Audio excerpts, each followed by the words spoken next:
They pulled me out of retirement on a Tuesday. Not a dramatic retirement. I want to be clear about that. I hadn't resigned in protest, or walked off a parade ground or burned a bridge worth mentioning.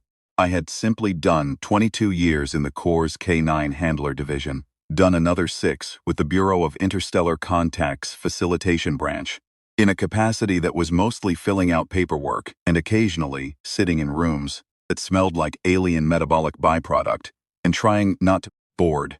And then I had retired. Moved to a small property on the Orvith coast, 20-some minutes from a decent hardware store, and 3 hours from anything that required wearing a dress uniform. I had a workshop. I had a vegetable garden that was losing a slow battle against local rabbits. I had Ruck. Ruck had not retired. Ruck was 8 years old, which in working Malinois terms means he still got up before I did, still expected a morning run of at least 4 kilometers, and still wore his harness every day whether there was work to do or not. I had tried to take it off once, in the early weeks after we mustered out. He had looked at me with the particular expression that Malinois have perfected over 10,000 years of working partnership with humans. A look says clearly and without drama that this is not a discussion we are going to be having. I put the harness back on. The harness stayed. So when the Bureau's recall notice came through on a Tuesday morning in late autumn, Ruck was already up, already harnessed, already waiting by the door in the way he waited by the door every morning, not anxiously, not with the coiled spring energy people associate with working dogs, but with the particular patience of an animal that has decided the world operates on his schedule and is simply giving it time to catch up. I read the recall notice twice. I thought about ignoring it. Then, I thought about the kind of people who end up in bureau contact rooms, without someone present who has actually done this before, and I poured a second cup of coffee, and I told Ruck we were going. He went to the truck first. I locked the workshop. The notice didn't tell me much. They never do. Bureau communiques are written by people who have confused concision with competence, and the result is documents that say a great deal in very few words and communicate almost nothing. What I gathered was this: an Earth survey vessel, Kessler Marin, had wandered outside charted space on the far edge of the Outrider Belt and crossed what the Tarathi Dominion considered a clearly marked border. The Tarathi Dominion's concept of a clearly marked border was apparently invisible to the Kessler Marin's navigation crew, which said less about the navigation crew than it did about the Tarathi's marking conventions. The Kessler Marin had been hailed on 3 frequencies none of its comms systems recognized, had not responded because it had not received, and had continued surveying an asteroid belt that turned out to be a Tarathi mineral rights claim. The Tarathi Dominion had dispatched a war fleet. Not a response vessel, not a border patrol. A war fleet, 7 capital ships, and what the Bureau's preliminary assessment estimated as 43 support and interdiction craft, which had escorted the Kessler Marin to the nearest neutral station, and was currently sitting outside said neutral station with its weapons arrays, in a configuration that the Bureau's Intelligence Division described, with characteristic understatement, as non-passive. The neutral station was Karev 9. I had been to Karev 9 twice in my Bureau years. It was a resupply and transit hub positioned in unclaimed space at a junction of several trade lanes, administered jointly by a rotating committee of 6 species with mutual interests in keeping the junction from becoming a flashpoint. The station itself looked like someone had assembled a small city from parts ordered from 6 different catalogs and never bothered to reconcile them. Karev 9 had been built piecemeal over 60 years by parties with different engineering philosophies and no overarching plan, and the result was a structure that was functional in the way that a tool made from mismatched parts is functional. Not beautiful, not elegant, but it did what it was supposed to do and had been doing it long enough that the doing of it was a kind of credibility. The gravity was slightly low. The air recycling plant had a sound like a large man breathing through his nose. The lighting was institutional, which, in this context, meant bright enough to keep any species with photosensitive biology comfortable, which meant bright enough to give you a headache if you were human, and had been somewhere darker for any length of time. The Bureau wanted me there because I was listed in their records as a certified first contact behavioral advisor, Tier 3, which was a classification I had held 11 years ago and had since lapsed in every sense, except the one that mattered to whoever had pulled my file, 2 in the morning when the war fleet showed up. I did not argue with this. I was, in fact, still the right person to call because of the certification, but because I had sat across from representatives of 9 species over my career and had developed, through repetition and failure and the occasional near catastrophe, a reliable sense of when a room was going to go wrong before it went wrong. It wasn't mystical. It was the same thing Ruck did, and Ruck did it better. We took a Bureau transit shuttle from the coast, connected at the Outrider Belt Relay Station, and were aboard Karev 9 within 31 hours of the recall notice. Bureau had sent me a contact team profile on the way. I read it on the shuttle while Ruck occupied the seat beside me. He fit, more or less, if he kept his hind quarters off the armrest. And what I read made me set my coffee down carefully and stare at the ceiling for a moment. The contact team was 11 people. 4 of them were Bureau liaison officers, whose experience consisted primarily of commercial negotiations with species the Dominion would have classified, I suspected, as roughly equivalent to furniture. 2 were xenolinguistics staff, which was fine. 1 was a diplomatic protocol specialist, whose previous posting had been a trade summit with the Vorhast Collective, which was not fine, because the Voss Collective conducted all negotiations in writing, at a pace slightly faster than geological, and had never in its recorded history raised a voice or an appendage in anything approaching aggression. The remaining 4 were security personnel who were, presumably, present to make everyone feel better about a situation that their presence could only make worse. The Tarathi Dominion was a military meritocracy. They had been, by every account in the xenological literature, warlike for so long that warlike wasn't the right word anymore. It implied a deviation from a norm. For the Tarathi, military hierarchy was the only kind. Rank, threat assessment, and dominance display were the medium through which they interpreted everything, including, I was reasonably certain, diplomatic contact scenarios involving unarmed civilian contractors and their dogs. Security personnel in a Tarathi contact setting would read as threat posturing, which, in a military meritocracy meant. You were either willing to back the posture, or you were demonstrating that you had confused decoration for capability. Neither reading was useful. I wrote a note in my file recommending that the 4 security personnel be assigned to a different part of the station for the duration of the contact session. I also noted that I would be bringing Ruck into the contact room, was not standard Bureau protocol for formal sessions, and which I listed under my advisor prerogatives. I did not ask for approval, and I knew the answer would be a committee decision, and committee decisions about novel procedural questions in high-pressure situations tend to arrive at approximately the same time as the problem they were meant to address. Nobody acknowledged the note before we docked. Rev 9 smelled exactly as I remembered. The access corridor from the docking bay was a long fluorescent-lit tube with a slightly textured floor that, someone's solution to the low-gravity problem, and was also slightly unpleasant to walk on. Ruck walked it without issue, claws tapping a light, even rhythm on the texture. He paused once, near a junction, and lifted his nose briefly, reading the station's accumulated smell, which was the smell of 6 administering species and their food and their cycled air and their various biological processes, all of it blended into something that had no single identity and therefore no particular alarm value. He categorized it in about 4 seconds and moved on. That was Ruck. A young bureau officer named Chandra met us at the main junction.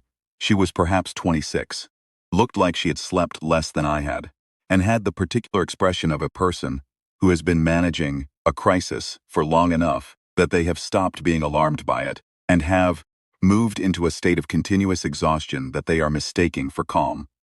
Warrant Officer Voss, she said. Thank you for coming. Mr. Voss, I said. I'm a contractor. Right, Mr. Voss, Ruck. She looked at Ruck with the automatic assessment that people always gave him on first meeting, that brief recalibration when what you expected from a dog met what Ruck actually was. He was not a large dog in absolute terms, 71 pounds, which is not small, but which reads differently than a Mastiff or a St. Bernard. What he was dense and precise and almost perfectly coordinated, face that looked permanently and mildly interested in something just behind you. He wore his harness, black nylon, brass fittings, handler core patch on the left side. And he was looking at Chandra with that particular focused attention that he brought to everything new. Not aggressive, not submissive, just reading. The Tarathi delegation is in Antechamber 4, Chandra said. The formal contact session is scheduled for 0900 tomorrow. War Commander Sarath Vone has requested a preliminary meeting this evening. Their team's behavioral liaison says a pre-session meeting is standard Tarathi contact protocol. It's not courtesy, I said. Sorry, preliminary meeting. It's not courtesy. It's assessment. They want to look at us before the formal session so they know what they're dealing with. That's how they do it. The formal session is to confirm the conclusions they draw in the preliminary. Don't be fooled by the scheduling into thinking the formal session is where the decision happens. I picked up my bag. Antechamber are we using for the formal session? 4, the same one. Good. Is it adjacent to an exterior bay?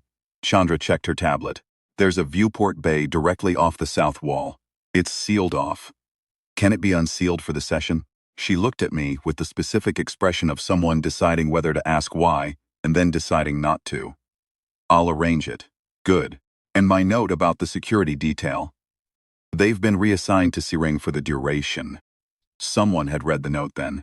I revised my assessment of the bureau, slightly upward. Chandra took us to the quarters they'd assigned me. A small, clean room in the contractor section with a bunk and a desk and a window that looked out on the station's interior plaza. The plaza was currently occupied by a mixed assembly of station residents, bureau staff, and what I took to be representatives of at least 3 of the 6 administering species, all of whom were going about their biz with the studied nonchalance of people who have a war fleet parked outside and have decided not to think about it too hard. I respected that. I opened the window slightly for the air circulation and set Ruck's water bowl on the floor by the desk. He drank, then went to the foot of the bunk and lay down. He didn't curl up. He lay flat, his head on his paws, watching the door. This was how Ruck slept in unfamiliar places. Not restlessly, not anxiously, but watchfully. In the manner of an animal that has distinguished between rest and sleep and has decided that rest is sufficient for now. I had known working dogs who were wound tight, who needed a particular routine to settle, who were difficult in new environments. Ruck was not that kind of dog. He had been to 14 different stations and 4 different planetary surfaces over his career, and had established, apparently very early, that new environments were simply existing environments with different inputs, and that the appropriate response to different inputs was to catalog them and proceed. I slept 4 hours. The preliminary meeting was at 1900. Antechamber 4 was a repurposed cargo bay, which meant it was large and clean and lit in the way cargo bays are lit when they are trying to be something else. All the brightness of industry, with the temperature of a waiting room.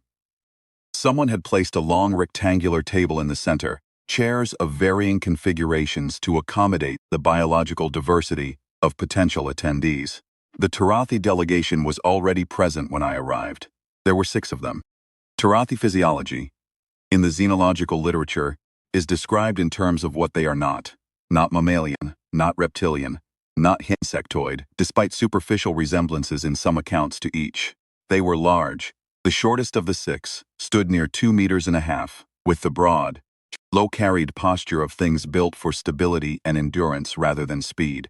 Their skin was dark, in the way deep water is dark. Not black but light-absorbing, with a faint iridescent quality that shifted when they moved. Their heads were wide, 2 pairs of eyes set at angles that gave them, the literature noted, approximately 270 degrees of visual field. Their hands had 6 fingers, and their fingers were long enough that at rest, at their sides, their fingertips reached mid-thigh. The one at the center of their group was taller than the others, and held himself in a way that did not require interpretation. He wore what the literature called a war commander's presentation colors, a structured garment in deep blue-gray that was not quite armor and not quite formal dress, with rank indicators along the shoulders in the form of precisely positioned metal fixtures, each one catching the antechamber light differently depending on angle. His eyes, the primary pair, the ones set toward the front of his face, were the color of tarnished copper, and they were, from the moment we walked in, fixed on Ruck. I noted this. I stored it. The Bureau's lead liaison, a woman named Hendricks whom I had been briefed on and had not yet met in person, was already seated. She was 50, experienced, and visibly composed in the way that trained diplomats are visibly composed, is to say that the composition is professional and real, and also layered over something she was managing carefully. She introduced me in the way people are introduced when they have been called in late, and nobody is quite sure how to explain their role. With the careful emphasis of someone making a credential sound more current than it is. Declan Voss, she said, behavioral consultant, former first contact facilitation. He'll be observing and advising. The Tarathi behavioral liaison, a shorter one, their equivalent of the xenolinguistics role, spoke in Tarathi. The translation came through the chamber's system, with the slight delay that machine translation always had, and also with the quality that machine translation has, when the source material hasn't been used conversationally enough to calibrate nuance. A flatness, a choosing of the technically correct word rather than the contextually correct one. The Dominion notes the advisor's history record. The Dominion notes the animal. I kept my face neutral. Tell them the animal is a working dog. He's been in contact environments before. The liaison translated. The war commander said something. The machine rendered it as working, understood. That was the entirety of the preliminary meeting's formal substance. What followed was 45 minutes of standard contact protocol introduction, establishing jurisdictional acknowledgement, identifying the parties to the contact, confirming translation fidelity, laying the groundwork for tomorrow's formal session. Hendricks ran it competently. The Tarathi behavioral liaison responded with appropriate formality. The 5 other members of the Tarathi delegation remained still in the way that large things remain still when they are not required to move. Not relaxed exactly, but with the quality of contained potential that I associated with predator species in non-threatening contexts. The war commander said almost nothing. He listened, and he watched Ruck. Ruck, for his part, had done the Woolagoi over the course of 45 minutes, sat beside my chair for the first 10, lay down with his chin on his paws for the next 15, gotten up, turned a single circle, and lain down facing us a different direction for the subsequent 10. And then, at minute 35, stood up, walked around the end of the table to the Tarathi side, and sat down at a distance of approximately 2 meters from the war commander, facing him. Nobody at the Bureau's table said anything. I suspect because they didn't know what to do. And when you don't know what to do, saying nothing is generally the best available option. The war commander looked at Ruck. Ruck looked at the war commander. His ears were forward. Not the raised, rigid ears of alarm, but the angled forward ears of interest, position he had always used when he was categorizing something new. His tail was down. His body was still. His expression, to the extent that an 8-year-old Belgian Malinois can be said to have an expression, was the one I would have described as considering. He considered the war commander for approximately 30 seconds. Then he looked away, not quickly, not submissively, not in the manner of an animal that has been outmatched and is acknowledging it. He looked away the way you look away from something you've decided is not particularly interesting. He turned his head, found a point on the far wall that seemed to satisfy him, and returned his chin to his paws. The meeting ended shortly after. Standard contact protocol. Reconvene at 0900. The Tarathi delegation filed out. The war commander at the door paused. He looked at Ruck again for a moment. Then he left. In the corridor afterward, Hendricks fell into step beside me. She was quiet for a few paces, which I appreciated. Does he do that often? She asked finally. Do what? Walk up to the other party. When he decides to, I said. Don't assign meaning to it. She looked at me sideways. You're not going to tell me what it means. I'm going to tell you what it might mean, I said. It means he found something worth looking at, that's all. Get some sleep. I took Ruck back to the room. He drank some water, went to the foot of the bunk, and lay down facing the door. I lay down facing the ceiling. I lay there for a while thinking about War Commander Sereth Vhone, and the way he had looked at a dog. The Tarathi read threat and rank the way some species read color, continuously, automatically, as a basic perceptual function rather than a deliberate act. The xenological literature was fairly consistent on this, even where it disagreed on the details. You could not turn it off, and you could not fake your way through it. Tarathi war commander, with 43 years of experience, had calibrated that sense with the same precision that a trained shooter calibrates. Of aim, not perfectly, because nothing is perfect, but close enough that the miscalibrations were edge cases rather than regular occurrences. He had been watching Ruck since we walked in. That could mean several things. Could mean Ruck was biologically unfamiliar in a way that triggered the assessment reflex, which was true. He would not have encountered a Belgian Malinois before. It could mean Ruck had displayed some physical characteristic that registered as threatening in Tarathi perceptual terms. Possible, though working dogs are selected and trained precisely because they are capable of modulating display. Or it could mean what I suspected it meant, which was that something in the war commander's hierarchical assessment had registered Ruck accurately, and the accuracy, what he was processing. This was the part I had never been able to fully explain to bureau people when I tried. They wanted a mechanism. They wanted to be told that Tarathi pheromone sense was picking up a cortisol signature, or that Ruck's posture was triggering a specific motor recognition pathway, or that there was some measurable physical fact being transmitted. And there may have been all of those things. I couldn't rule it out. But the working explanation that fit most of what I'd seen over 9 odd years, contact work, was simpler and less comfortable. Some species that read dominance hierarchies as a survival function are genuinely very good at it, good enough that they're reading something real. And what a war commander looked at when he looked at Ruck was what Ruck actually was, not the shape his fur made. Ruck was not dangerous in the way a war fleet is dangerous. He could not match a capital ship on any technical metric that military analysts concern themselves with. He was 71 pounds of very calm, very specific, very experienced animal who had spent 8 years in environments that were occasionally the most dangerous a living thing could be placed in, and who had returned from all of them, and who wore that fact the way he wore his harness, not as display, not as threat, but as simple material fact. He had decided the war commander wasn't particularly interesting.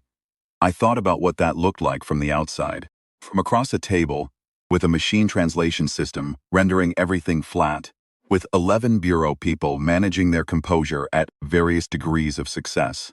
An animal that could have registered the tension in that room. And it was a tense room.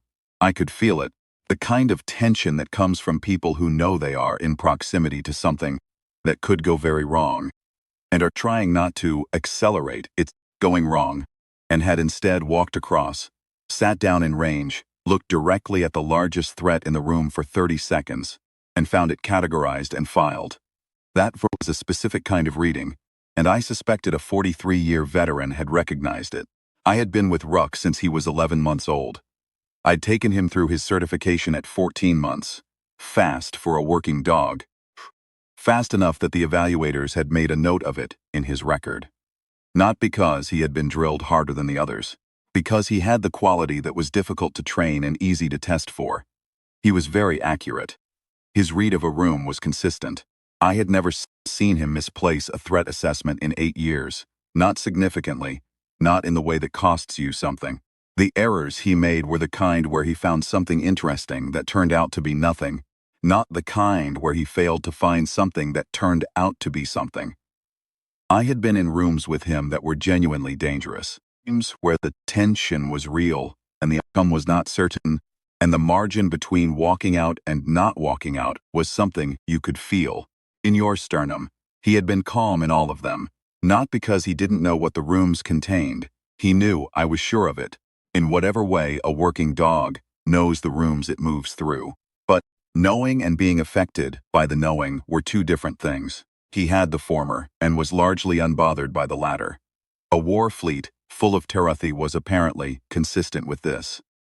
I thought about that for a while in the dark, listening to the station's air recyclers do their breathing, and Ruck's quiet exhale at the foot of the bunk. Then I went to sleep. The formal session began at 0900. The antechamber was the same room, reconfigured. The table was wider now, formal place settings. The Tarathi version, which involved a specific orientation of objects that the behavioral literature said was a territorial acknowledgement gesture. And the lighting had been adjusted slightly warmer at the bureau's end, which I noted and filed under probably unnecessary but harmless. The viewport bay off the south wall had been unsealed as I'd requested. Through it, at the right angle, you could see First.Jhone's exterior, and in the middle distance, you could see the Tarathi fleet. The fleet was an impressive thing to look at. I don't mean that as a compliment. I mean it as a geometric fact, the way a thunderstorm is impressive. 7 capital ships in the configuration that the Bureau's tactical assessment had classified as static blockade with response capability, which meant they weren't pointed at anything in particular, but could be pointed at something in particular very quickly. The support craft held at prescribed distances with the precision of an organization that drills the precision until it's automatic. The whole arrangement broadcast clearly and without ambiguity that the Tarathi Dominion was prepared to resolve this in whatever direction the session made necessary. I had requested the viewport unsealed because I wanted Sarath Vone to be able to see that I could see his fleet and to be able to see that I was unbothered by it. Small thing. The kind of thing that reads in a military hierarchy and that Bureau protocol manuals never mention, because Bureau protocol manuals are written by people who have never had to read a military hierarchy in real time. The war commander's opening statement took 11 minutes. The machine translation rendered it in approximately 9, and what it communicated, stripped of the formal elements that Tarathi protocol required, was this. The Kessler Marin had entered designated Dominion mineral rights territory without authorization, without response to contact attempts, and without apparent awareness of its violation. The Dominion was not characterizing this as a hostile act.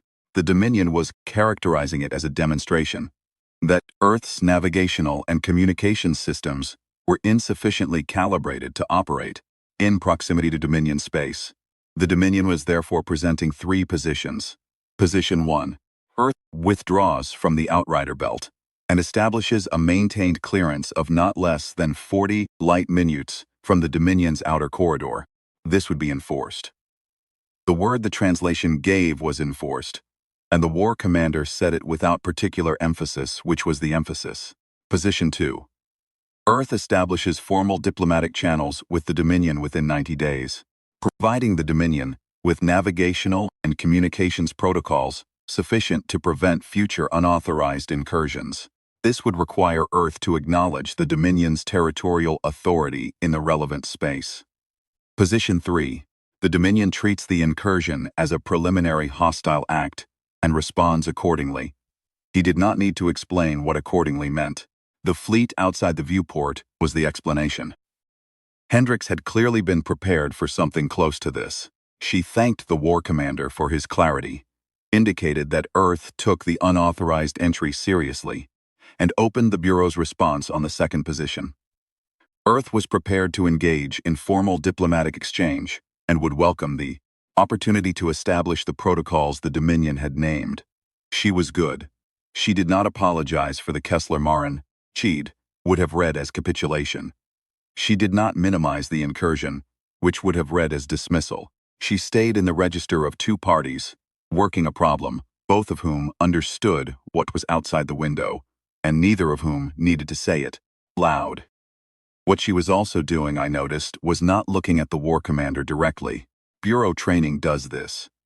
It teaches people to look at a point slightly past the primary interlocutor, which is meant to read as respectful and non-challenging, and which I have spent years understanding is not how it reads to all species. Some read indirect gaze as deference. Some read it as concealment. The Tarathi, from everything the literature suggested, read it the way a predator reads any deliberately non-threatening display, as information about what the displaying party was managing. The war commander was not looking at Hendricks. He was looking at Ruck. Ruck was under the table, between my feet, in the rest position he had held in every briefing room and waiting room and antechamber we had sat in together for 8 years. His chin was on his forepaws. His eyes were open, and they had been on the war commander since we sat down. The session continued. There were 30 minutes of exchange on position 2, which was the one everyone in the room had already identified as the viable path. The xenolinguistics staff contributed twice, helpfully. The Bureau's diplomatic protocol specialist contributed once, less helpfully, by citing a precedent from the Vorhas Collective that was irrelevant in a way that didn't damage anything, but required Hendricks to adjust her next. 3 sentences. The war commander's behavioral liaison asked 4 procedural questions about Earth's diplomatic authorization structure, which was a standard Tarathi tactic for assessing whether the party across the table could actually commit to what they were offering. Not bad faith, just the military meritocracy habit of verifying command authority before proceeding. Hendricks handled each question cleanly. At the 1-hour mark, got up. He came out from under the table and walked around the end of it, as he had in the preliminary meeting, and sat down in the open space between the 2 delegations. He was closer to the Tarathi side than the Bureau side. He sat in the formal sit, haunches down, back straight, head level, and he looked at the war commander. The war commander stopped speaking mid-sentence. There was a moment of silence, not the uncomfortable silence of a stalled negotiation or a mistranslation. A different kind, shorter and more specific. The war commander was looking at Ruck. Ruck was looking at the war commander. The war commander's primary eyes were copper-colored in this light, and I was near enough now to see that they were focused with a eye associated with very experienced creatures in the act of making a very specific assessment. Ruck met his eyes, held them for perhaps 10 seconds, then looked away, the same as the night before, not breaking, not smithing, just relocating attention to the middle distance, with the particular unbothered quality of an animal that has finished categorizing something and has nothing further to say about it. The war commander sat very still. I want to be accurate about this, because accuracy matters, and because I have spent 11 years trying to describe things I can observe but not fully verify. I do not know what the war commander was thinking. I do not have access to Tarathi cognition. What I have is 11 years of watching species that read dominance hierarchies as a biological function, and what I can tell you is that what Ruck did in that moment, what he had been doing since we walked into the preliminary meeting, was not theater. It was not trained behavior in the conventional sense. Though training built it, it was the product of 8 years of an animal operating in high-stress environments and developing the simple mechanism of survival and repetition, a very accurate internal read of what in a given environment was worth registering as a threat and what was not. The Tarathi war commander and his fleet were not in Ruck's assessment worth sustained attention. He had looked, he had categorized. He had found nothing that required him to do anything further. I had seen working dogs arrive at this kind of red before. Not often, but enough. The ones who had been in enough environments, enough rooms, enough situations where the calculus of threat and response had been run often enough that the calculus became intuitive. For me, they reached a point where their red was the room's red, and the room felt it whether the room understood it or not. The war commander understood it. I am reasonably certain of this. He was a creature who had spent 43 years reading threat hierarchies, and he had been reading Ruck for the last 17 hours, and what Ruck was telling him, continuously, every position and gaze and small movement, was that the situation did not require escalation. Not because there was nothing here capable of escalation. Because escalation, in Ruck's assessment, was not what the situation called for. The session resumed. The war commander picked up his interrupted sentence, completed it, and then, without ceremony, without preamble, moved from position 2 to something adjacent to it. A proposal for a designated transit corridor through the outer Outrider belt that would allow Earth survey vessels to operate within a defined boundary, outside the Dominion's mineral rights claims, with the communications handshake protocol to be established within the 90 days previously named. It was not the full second position. It was a practical version of it, the version that could be agreed to in a single session by parties who had not yet established the formal, diplomatic relationship that the full second position assumed. Hendricks took 30 seconds to consult her team. I watched her do it. The brief exchange, the nods, the one written note from the xenolinguistics lead that she read and placed face down on the table. Then she turned back to the war commander and said that Earth could agree to that framework as a starting position. The session took another 40 minutes to work through the specifics, corridor boundaries, communications protocols, the 90-day timeline for formal diplomatic establishment, a provision regarding Earth survey vessels already operating in the belt, the Kessler, Marin specifically, which was addressed in 2 sentences that acknowledged the unauthorized entry without adjudicating fault, and classified the contact as an accidental incursion under a navigational ambiguity provision that Hendricks had clearly prepared in advance in hopes of finding an opportunity to introduce it. At 11:47, the framework was initialed. Formal signing would come later, in the 90-day window, at a location yet to be determined. The war commander stood. His delegation stood with him, with the controlled relief of a person who has been braced for something bad for a long time and is carefully not reacting to its not happening. The war commander looked at me. Then he looked at Ruck. He said something in Tarathi, the machine translation, a second late, rendered it as, "The companion is known to the Dominion." I did not entirely know what to do with this, so I did what seemed appropriate, which was to say, "His name is Ruck." The machine took that across the table. The war commander looked at Ruck for a moment, and then looked at me, and then made a movement I recognized from the behavioral literature as the Tarathi acknowledgement of status gesture, smaller and more deliberate than a human nod, meaning something closer to "I have noted this correctly." Then they left. The antechamber was quiet for a moment after. The bureau people let out the collective breath that rooms let out when something long pressed finds resolution, and then there was the low-volume activity that follows. Tablets retrieved, notes made. The xenolinguistics lead saying something to Hendricks in a low voice that made Hendricks nod once sharply in satisfaction. I stayed in my chair, came and sat beside me. I put my hand on his back, between his shoulder blades, which was where he liked it, and he leaned into it slightly, which was what he did. The Tarathi fleet began moving at 1400, not quickly. They did not leave quickly, because leaving quickly would have read as retreat, and the war commander was not retreating. They moved out of the static blockade formation and into a transit formation at a speed and heading that the station's tracking systems assessed as consistent with return to Dominion space. By 1700, the capital ships were beyond the station's primary sensor range. 2200 they were gone. Hendricks found me in the plaza that evening, where I was eating at one of the food stalls that served a rice-adjacent dish that was mostly edible if you added the right condiments. She sat down across from me. Ruck was under the table. His harness was on, because it was always on. "Off the record," she said. "Everything's off the record," I said. "I haven't filed a report in 11 years. She smiled at that, a tired smile, the kind you have when the crisis has passed and exhaustion is catching up to where adrenaline used to be. The war commander's behavioral liaison sent a communication after the session. Standard Tarathi post-contact protocol. They do a read out with their counterparts. She paused. It was longer than usual. They spent about half of it on the navigational incursion, the transit corridor, the communications protocols.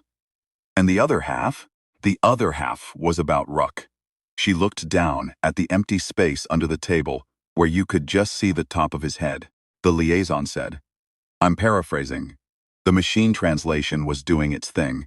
That the war commander's assessment was that the Earth delegation had presented an unclassified companion and animal that demonstrated threat hierarchical awareness at an evaluation level they were not prepared for. I ate a bite of the rice dish. It needed more of the condiment. Unclassified, I said. That was their word for it. 'Cause they don't have a file for it, I said. They have a file for war animals. They have a file for service animals. They don't have a file for a working dog, owned by a retired contractor who came in, because nobody else was available. Hendricks was quiet for a moment. Is that what you are? That's what I told the Bureau when they called. She considered this. Then, said, the war commander's recommendation was to designate the Karev 9 contact as a preliminary contact with a non-hostile party of Unclassified threat potential. Good. He also noted that the companion animal did not assess the war fleet as a primary threat. I looked at her. That's a very accurate thing to note, he said. And here the machine gave me two translation options, that this assessment was either informed, correct. I thought about that. Informed meant the animal was reading something it had been given information to read. The animal had run the assessment independently, and the result was accurate. Use correct, I said. She nodded slowly. The war commander also said it was the first time in 43 years of contact experience that he had been assessed by a companion animal and found the experience notable.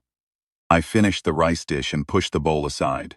Ruck came out from under the table and sat beside me, leaning against my leg in the way he did in the evenings when the work was done, not because he needed reassurance, but because the end of a day was a different register than the middle of it, and the middle of it posture could be set down. He was heavy against my leg. He smelled like dog and antechamber air recycling, and faintly like the alien metabolic processes that always bled through the station's filtration systems, no matter how good the filtration was. Kessler Marin crew, I said. Are they cleared? They're cleared. The transit corridor covers their current position. They're continuing their survey. She paused. They still don't know a war fleet was here. I looked out at the plaza. The station residents had relaxed since the fleet's departure. Not dramatically, not in a way that any individual moment would have marked, but the aggregate change in the way people moved through the space was visible. The body language of people who have been near something that could go wrong and has not. Good, I said. They shouldn't. Hendricks left shortly after. I stayed a while longer because the evening was one of those station evenings where the lighting cycle had shifted, slightly warmer, and the air felt less like recycled air and more like the air of a place where people actually lived, which I found that I preferred. I thought about what the war commander had noted. The companion animal did not assess the war fleet as a primary threat. He had said it like a finding, like data. It was data. It was just data of a kind that didn't fit into the standard contact analysis framework, which was why the Terathi liaison had spent half the readout on it. You come in with 7 capital ships and 43 support craft. You project threat at every level available to you. You watch the other party's delegation, and you see what it does with that threat. And the thing they brought, the animal they brought, without any particular planning or protocol, sits down 2 meters from your war commander, looks at him for 30 seconds and moves on, files him as unremarkable, goes back to the middle distance. What does that tell you? It tells you something about the animal. That the animal has been in rooms with things that registered higher on whatever scale it uses, and that those rooms did not break it. It tells you something about the people who live with animals like this. That this is what the planet produces, casually, without deliberate display, and brings along not as a weapon or a message, but because this animal goes wherever they go. And it tells you whether this contact is worth pushing. The war commander had 43 years. He had read the room. I thought about the word unclassified. In Terathi contact doctrine, which I had read enough of in the years with the Bureau to have a working grasp of the structure, unclassified was not the same thing as harmless. Harmless was a classification. It meant assessed as low threat, filed, closed. Unclassified meant the category didn't exist yet, which was a different and more considered thing. You did not push a contact you couldn't classify because you didn't know what pushing it might return. I didn't think Earth needed to worry about the Terathi Dominion for a while. The transit shuttle left Karev 9 the next morning at 6:30. I had a window seat. Ruck was beside me, his harness on, his hindquarters on the armrest, because at this point neither of us was pretending otherwise. The station fell away behind us, and then the connecting relay, and then we were in transit, and there was nothing outside the window but the unremarkable dark of the space between places. I had a report to write, 11 pages, probably. The Bureau's post-contact documentation protocol required it. I wrote 6 of them on the shuttle. The other 5 I would finish at home, at the desk in the workshop, with the vegetable garden visible through the window, and the rabbit situation still unresolved. In the 6th page I wrote, the war commander's decision to move from a full separation position to a practical transit corridor framework appears to have been made between the preliminary meeting and the formal session, approximately 17 hours into the contact. This is consistent with the behavioral literature on Tarathi decision-making, identifies the preliminary assessment period as the primary information gathering phase, with the formal sessions serving to confirm and implement conclusions reached prior. In this case, the preliminary assessment appears to have been substantially influenced by the presence and behavior of Ruck, the handler's Belgian Malinois, whose demeanor throughout the contact consistently communicated a threat evaluation outcome that was, from the war commander's professional perspective, more informative than the Bureau's formal position statements. I reread this sentence. It was accurate. It was also the kind of sentence that made Bureau administrators uncomfortable, because it suggested the outcome of a contact involving a war fleet had been influenced by a dog. I left it in. It was accurate. What I did not write, because it did not belong in a Bureau report, was the thing I've been sitting with since the evening in the plaza. What Hendricks had said, they don't know a war fleet was here. The Kessler Marin crew had crossed into Tarathi space because they hadn't known they were near it. Missed 3 contact attempts on frequencies their systems didn't cover. See, they had surveyed a mineral claim without knowing it was a mineral claim, and they had done all of this not through negligence. Their navigation was sound, their systems were current, but because they had not been alarmed. They had seen space and surveyed it, because space is what you survey, and no particular part of it had given them a reason to stop. There was a version of this story in which that was a failure, in which the failure of Earth's navigational systems to register the Tarathi boundary markers was a dangerous oversight that had nearly started a war, and we had gotten lucky. Maybe. I've been in enough rooms to know that luck is real and that calling something luck is sometimes the accurate description. But I'd also been in enough rooms to know what it looked like when a species encountered another species that simply hadn't registered them as alarming. And what I had seen in Antechamber 4, in the 43 years behind the war commander's eyes, was something I had seen before. A creature that read threat at a level of precision that most species couldn't match, confronting something that should have been reading the threat signals back, and the thing just not reading them. Not because it couldn't, because it didn't find them sufficient. The Kessler Marin hadn't been frightened because there wasn't enough there to be frightened by. A war fleet, an empire they'd never heard of, 43 capital-scale weapons platforms. No particular response from the survey crew, because the survey crew hadn't gotten the memo, and the memo, if they'd gotten it, would have read as an interesting navigation problem rather than an existential threat. Ruck had agreed with that read. The war commander had been in that assessment business for 43 years. He had read the dog, and the dog had read him, and the dog had delivered a verdict. The verdict was uninteresting. I finished the 6 pages. The shuttle window showed nothing but the dark, the tablet away, and leaned back and thought about the vegetable garden, which needed a better fencing solution, and the workshop, which had a half-finished boat motor on the bench that I had been meaning to complete since spring. Thought about the morning run tomorrow, 4 kilometers, give or take, along the coast road, with Ruck ahead of me at the end of the leash, with the efficient, mechanical stride that he had been doing since he was 2 years old, and showed no signs of stopping. Ruck was asleep against me, which was something he did on transit.